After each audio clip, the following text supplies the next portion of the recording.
2 Tawarikh 28. Raja Ahaz. Ahaz berumur 20 tahun pada waktu ia menjadi raja dan 16 tahun lamanya ia memerintah di Yerusalem. Ia tidak melakukan apa yang benar di mata Tuhan seperti Daud bapa leluhurnya. Tetapi ia hidup menurut kelakuan raja-raja Israel, bahkan ia membuat patung-patung tuangan untuk para Baal. Ia membakar juga korban di lebak Ben Hinnom dan membakar anak-anaknya sebagai korban dalam api, sesuai dengan perbuatan keji bangsa-bangsa yang telah dihalaukan Tuhan dari depan orang Israel. Ia mempersembahkan dan membakar korban di bukit-bukit pengorbanan dan di atas tempat-tempat yang tinggi dan di bawah setiap pohon yang rimbun. Sebab itu Tuhan Allahnya menyerahkannya ke dalam tangan raja orang Aram. Mereka mengalahkan dia dan menawan banyak orang daripadanya yang diangkut ke Damsyik. Kemudian ia diserahkan pula ke dalam tangan Raja Israel dan mengalami kekalahan yang besar. Sebab dalam sehari Pekah bin Remalia menewaskan di Yehuda 120.000 orang. Semuanya orang-orang yang tangkas oleh karena mereka telah meninggalkan Tuhan Allah nenek moyang mereka. Dan Zikri pahlawan dari Efraim membunuh Maaseya anak Raja Azrikam, kepala istana, dan Elkana, orang kedua di bawah raja. Orang Israel menawan dari saudara-saudaranya 200.000 orang, yakni perempuan serta anak lelaki dan anak-anak perempuan. Mereka merampas juga banyak harta milik daripada orang-orang itu, dan membawa rampasan itu ke Samaria. Tetapi di sana ada seorang nabi Tuhan yang bernama Oded. Ia pergi menemui tentara yang pulang ke Samaria dan berkata kepada mereka, "Lihatlah, karena kehangatan murkanya kepada Yehuda, Tuhan Allah nenek moyangmu menyerahkan mereka ke dalam tanganmu, dan kamu telah mengadakan pembunuhan di antara mereka dengan kegeraman yang sampai ke langit.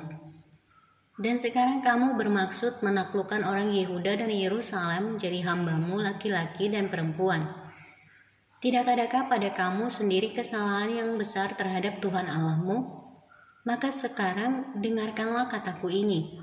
Kembalikanlah orang-orang yang kamu tawan dari saudara-saudaramu itu karena murka Allah menyala-nyala terhadap kamu."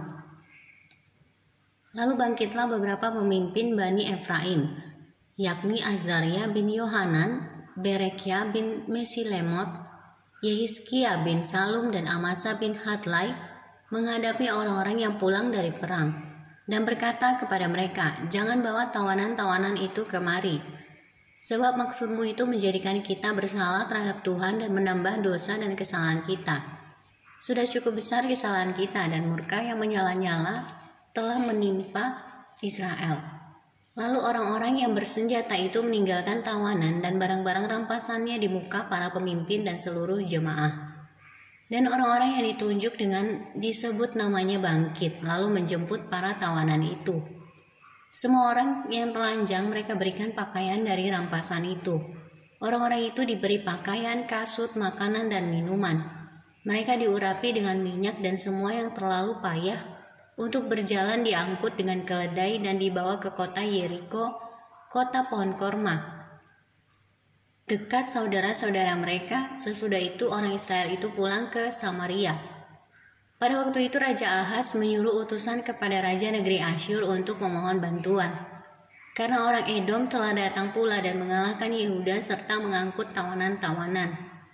Orang-orang Filistin juga telah menyerbu kota-kota di daerah bukit dan di tanah Negeb Yehuda. Mereka pun merebut Bet-Semes, Ayalon, Gederot, Soko dengan segala anak kotanya, Timna dengan segala anak kotanya, dan Gomzo dengan segala anak kotanya, dan menetap di kota-kota itu. Demikianlah Tuhan merendahkan Yehuda oleh karena Ahaz raja Israel itu membiarkan kebiadaban berlaku di Yehuda dan berubah setia kepada Tuhan. Maka datanglah Tilgat-Pilneser raja negeri Asyur kepadanya hanya untuk membantu dia, melainkan menyesakkannya. Walaupun Ahaz merampas barang-barang dari rumah Tuhan, dari rumah raja, dan dari rumah-rumah para pemimpin dan menyerahkan semua itu kepada raja negeri Asyur, namun perbuatannya itu tidak menguntungkan dia. Dalam keadaan terdesak itu, Raja Ahas ini malah semakin berubah setia terhadap Tuhan. Ia mempersembahkan korban kepada para allah orang Damsyik yang telah mengalahkan dia. Pikirnya, yang membantu raja-raja orang Aram adalah para allah mereka. Kepada merekalah aku akan mempersembahkan korban, supaya mereka membantu aku juga. Tetapi allah-allah itulah yang menjadi sebab keruntuhan bagi dia, dan bersama-sama dengan dia bagi seluruh Israel. Ahas mengumpulkan perkakas-perkakas rumah Allah dan menghancurkannya. Ia menutup pintu rumah Tuhan, lalu membuat mezbah-mezbah bagi dirinya di segenap penjuru Yerusalem, di tiap-tiap kota di Yehuda. Ia membuat bukit-bukit pengorbanan untuk membakar korban bagi Allah lain. Dengan demikian, ia menyakiti hati Tuhan Allah nenek moyangnya.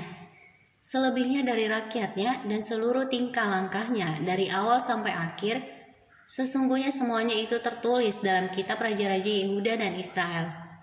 Kemudian Ahas mendapat perhentian bersama-sama dengan nenek moyangnya dan dikuburkan di dalam kota di Yerusalem. Tetapi ia tidak dibawa ke pekuburan raja-raja Israel, maka Hizkia anaknya menjadi raja menggantikan dia.